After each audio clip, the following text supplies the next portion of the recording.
What if we rob the association? They're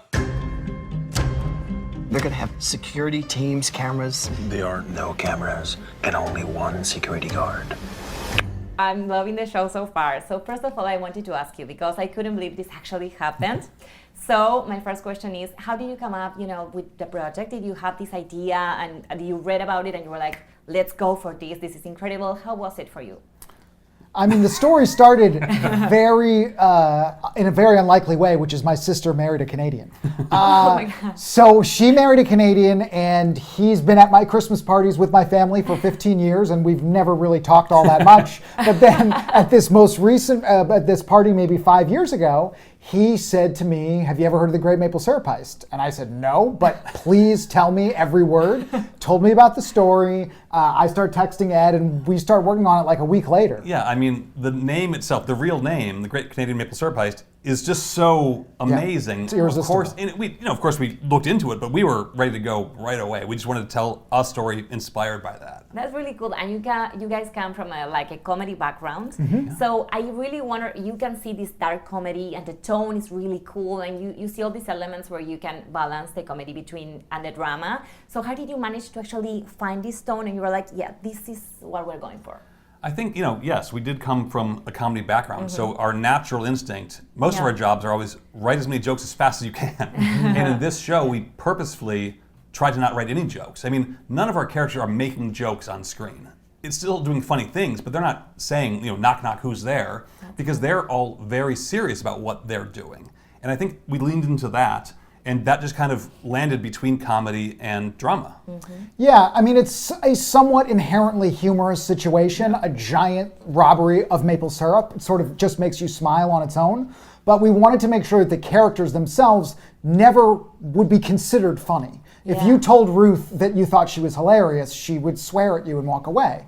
It's, the world is real for them, 1,000,000,000%, and we just wrote towards that and let it kind of flow from there. I love that, and I really like that the characters, I think that one of the funniest things is that you don't imagine these characters doing anything together. No. I mean, they hate each other. Yeah. So I kind of really wanted to ask you about this character development that you had with the three of them, because you see the backstories. How did you come up and develop each one of them to put them in the same story? Quite honestly, we started knowing that we wanted three characters who were very different, coming from different worlds, but also trying to achieve the same goal, but for different reasons.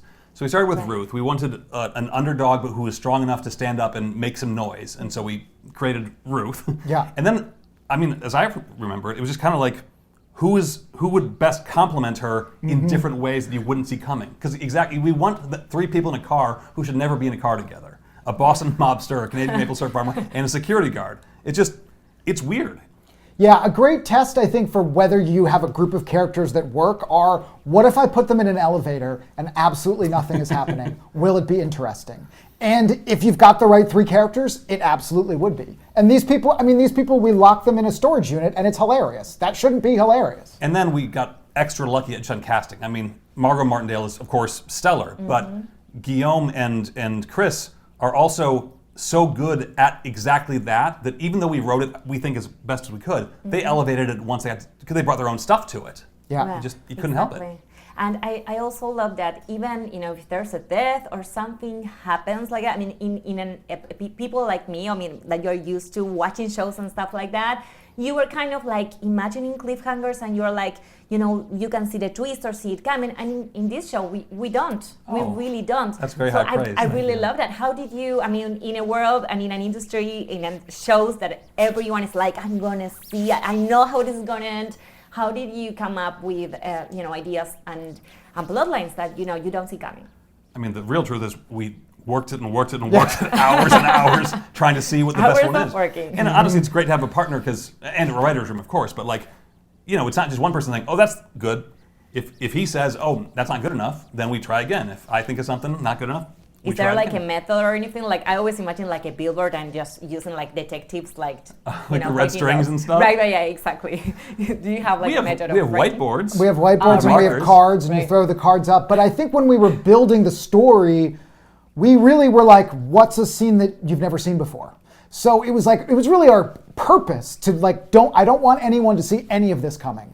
And we want the music to be like that. We want the sets to be like that. We want all of it to feel like something totally unique. Mm-hmm.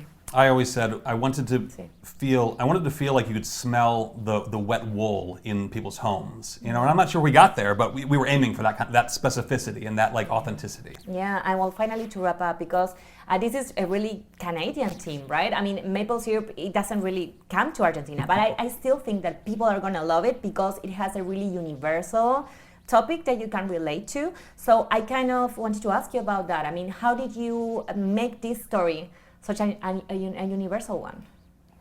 I mean, we love stories about underdogs. Right. And this is an underdog story through and through. It's three people who have been kept down by society, by their bosses, by the challenges that they have in their own life. And that's something that's always driven us, is underdog stories. And I think everybody feels like an underdog in their own life, and we wanted to tell stories of three people who deserve more respect than they get, and let's see them fight for it. And we got lucky that maple syrup actually was stolen, but it could have been anything. Yeah. As long as three people are striving for something they're not getting and they feel they deserve, great. I mean, it could have been chickens. Wouldn't be quite as good. Right. But the fact that maple Dulce syrup... de leche if it's Argentina. Yeah. Exactly. But, I hope that the specifics carry over universally because it's still a story about three people looking for what they feel they deserve. Right, I completely agree. Well, thank you guys so much for your time. I really can't wait for everyone to see it in Argentina. So Thank you. Congratulations. Thanks. Door, Mike.